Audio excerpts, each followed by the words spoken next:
Alright, so good morning, good morning. This is Jomar Berha po, no? So, usually po ang mga binablog natin is yung mga house and lot. So, try naman natin ngayon mag-unbox ng cellphone. So, meron tayong biniling bagong Huawei P40. Yun, so, nakalagay dito, explore it on App Gallery. So, parang yung Huawei ngayon, meron na silang sariling App Store. So, hindi na sila Google Play Store. So, yan, may nakalagay din, co-engineered with Leica. So, yun, try natin i-unbox.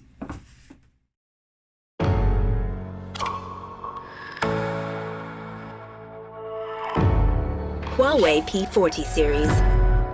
A new vision for what a smartphone can be. This is not just a step forward in smartphone photography, it's a whole new dimension. See more than ever before with the world's first ultra-vision Leica pentacamera.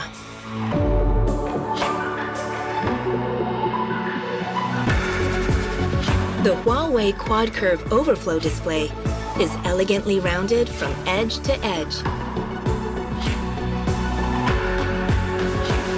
With a custom-developed nanotech ceramic body, it's incredibly strong, but feels delicately smooth.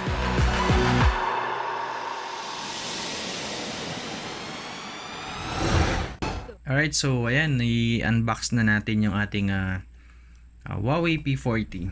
So yun, yung napili natin is Silver Frost. Open na natin. Alright. So, yun. So, yan. Ang ganda. So, Silver Frost. Ayan. So, kung makikita nyo po siya pag naka-side view. Ayan. Nakaumbok yung ano natin. Nakaumbok yung camera. So, sa right side natin, dito natin makikita yung power button and then yung volume. And then, sa ilalim, yung ano natin, yung speaker, charging hub, and then yung ano natin, lalagyan natin ng SIM. And then sa side, ano siya, walang laman sa side. And then sa taas, siguro ano to, mic ng ano, ng ating cellphone. So ayun, ang ano natin, ang processor natin, so octa-core na yung processor niya. So 6.1 inch full HD, try natin i-open. Then OLED flat display, so 8GB po yung ano natin, yung RAM niya. And then yung storage is 128GB. Pero kung bitin pa sa inyo yung ano, yung 128GB, so yun natin. Yan, alright. Ganda. So, kung bitin pa sa inyo yung ano, kung bitin pa sa inyo yung 128GB, pwede nyo siyang gawing single SIM lang, and then yung other slot niya is for the additional memory. So, mamaya try natin open to para makita natin. So, ano natin, sa likod natin, tatlo yung ano niya, tatlo yung camera. So siguro ito yung ano, ito siguro yung ano, yung 50 megapixel ultra vision camera, and then 16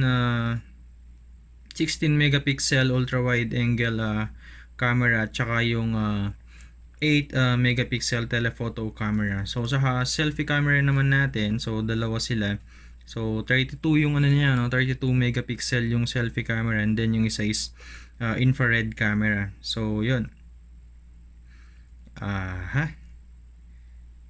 So and then yung battery niya is 3800 mAh battery. So yun. Ano pa ba yung ano nito kasama sa box? Yan natin. So yun. So yun. Yung ano natin, yung pantusok. So yung pantusok ng unit ay ng ano, lalagyan ng SIM.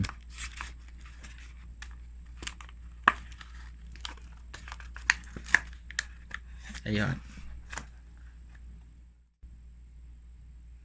So yun, ang iba pang kasama sa ano natin, sa box, yung ating 27 supercharge, 27 watts supercharge, and then yung ano natin, yung wired 22.5 watts, so supercharge. So mas mabilis yung ano to, mga fast charging chargers. And then yung ano natin, type C yung ano natin, type C headset. So I guess yun lang po yung ano, yung kasama sa box. So try natin yung sa ano niya, sa SIM slot. So ito yung yung dual SIM siya. Try natin. So maglalagay tayo ng SIM 1 globe. Then SIM 2, lagyan natin siya ng sun. Ayan. Yun.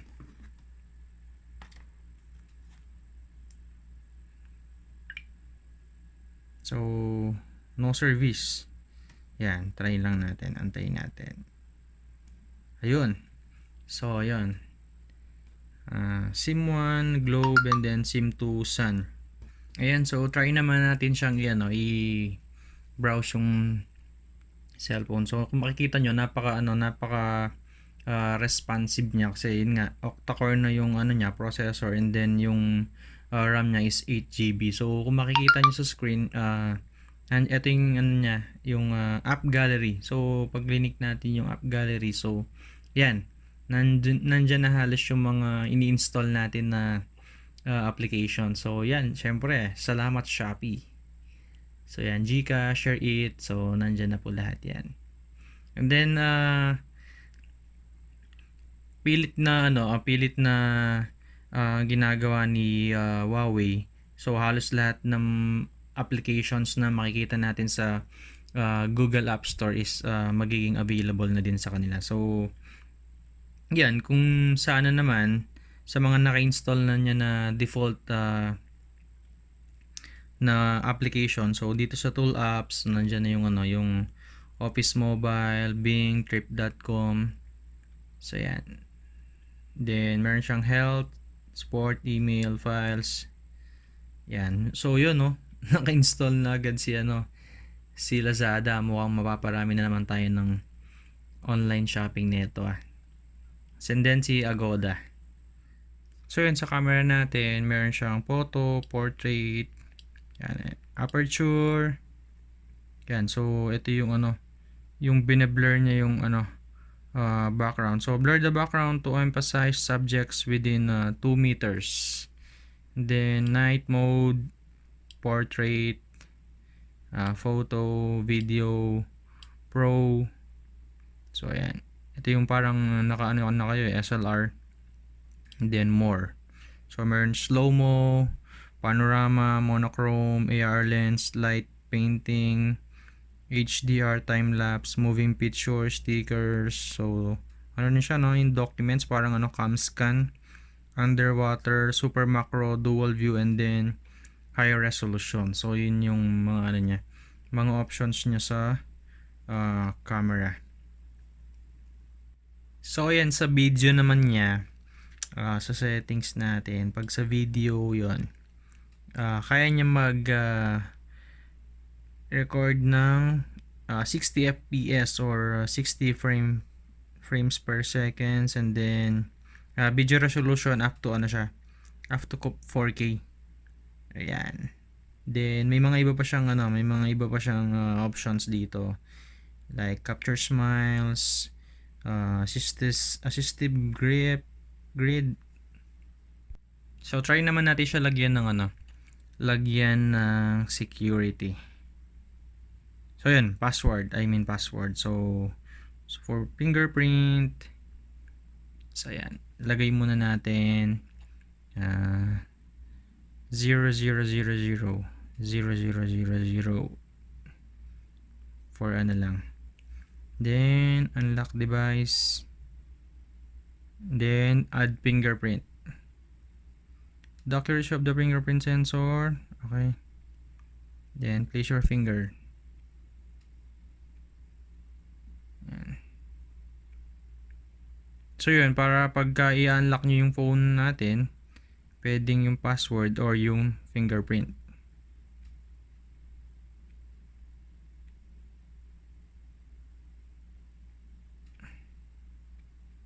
Yan.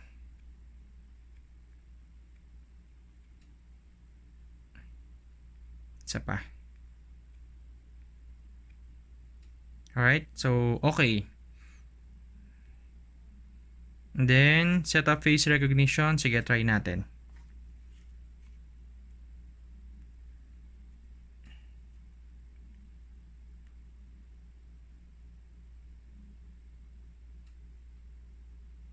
Alright, so pwede din siyang face recognition. So ayun, yung mga iba pang available na colors for P40 is yung blush gold, deep sea blue, ice white, and then black. So ito po yung natin, yung unit natin is silver frost. Then yun yung kaibahan naman ng P40 sa P40 Pro and then P40 Plus.